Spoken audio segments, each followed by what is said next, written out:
Olá, povo de Deus! A passagem do Evangelho hoje é um convite a olhar além das aparências e das dificuldades, a reconhecer que a morte não tem a última palavra e que a ressurreição de Cristo traz uma nova realidade para o mundo.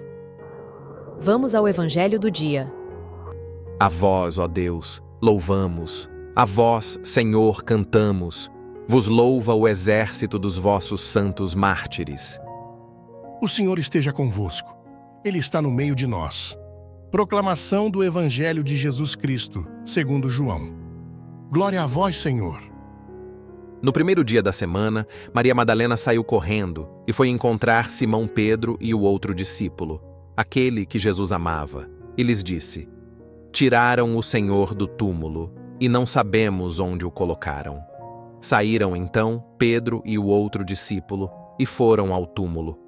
Os dois corriam juntos, mas o outro discípulo correu mais depressa que Pedro e chegou primeiro ao túmulo. Olhando para dentro, viu as faixas de linho no chão, mas não entrou. Chegou também Simão Pedro, que vinha correndo atrás, e entrou no túmulo. Viu as faixas de linho deitadas no chão e o pano que tinha estado sobre a cabeça de Jesus, não posto com as faixas, mas enrolado num lugar à parte. Então entrou também o outro discípulo, que tinha chegado primeiro ao túmulo. Ele viu e acreditou. Palavra da salvação. Glória a vós, Senhor. Torne-se você também um evangelizador, se inscrevendo, comentando e deixando seu like. Isso aumenta o alcance do nosso canal. Onde está o corpo de Jesus? No primeiro dia da semana, Maria Madalena corre em direção aos discípulos, tomada pela angústia de um fato misterioso. O corpo de Jesus não estava mais no túmulo. Sua angústia é profunda, pois ela não sabia o que havia acontecido com o corpo de seu mestre.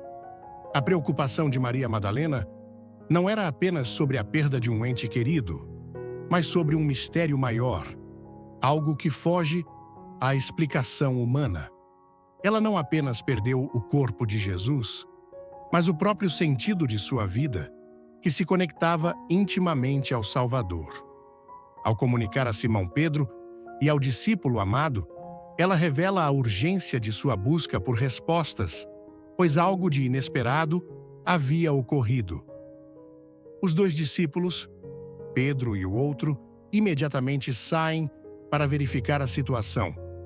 A corrida deles é simbólica da busca pela verdade, uma busca desesperada por entender o que Maria Madalena havia relatado.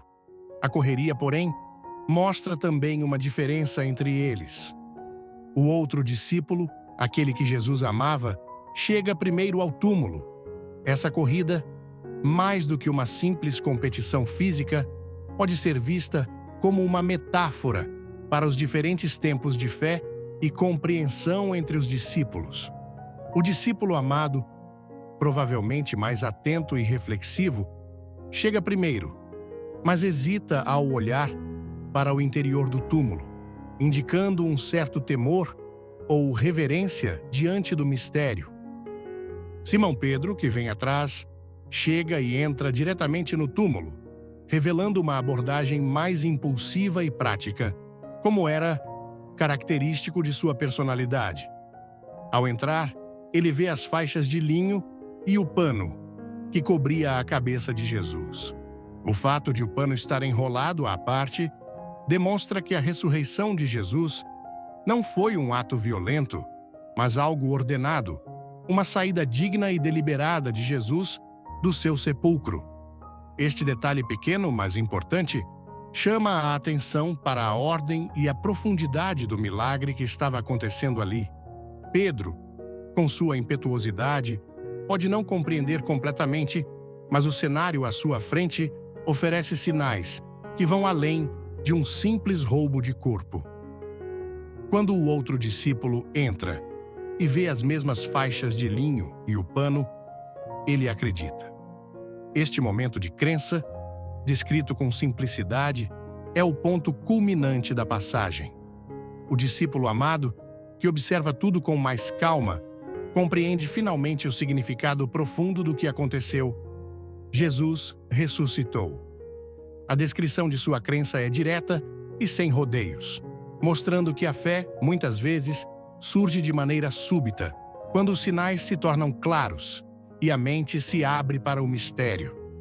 O evangelista João, ao relatar isso, nos convida a olhar para o túmulo vazio, não com incredulidade, mas com os olhos da fé, buscando entender o que realmente aconteceu e o que isso significa para a nossa própria vida. Esta passagem reflete não apenas a descoberta do túmulo vazio, mas também o processo de transformação interior dos discípulos, que, aos poucos, vão compreendendo o significado profundo da ressurreição. O contraste entre a fé de Pedro, mais prática e impulsiva, e a fé do discípulo amado, mais reflexiva e serena, mostra que a experiência da ressurreição é única para cada um, mas sempre leva à mesma conclusão: a vitória de Jesus sobre a morte. O convite para cada um de nós é seguir essa jornada de fé, de correr em busca da verdade e, finalmente, de acreditar quando as evidências da ressurreição se tornam claras para nossos corações. A paz de Cristo e o amor de Maria, tia Alessandra. E aí, povo de Deus, gostaram do evangelho de hoje? Não esqueçam de se inscrever, curtir e comentar. Isso ajuda muito no crescimento do nosso canal. Beijos da tia Alessandra.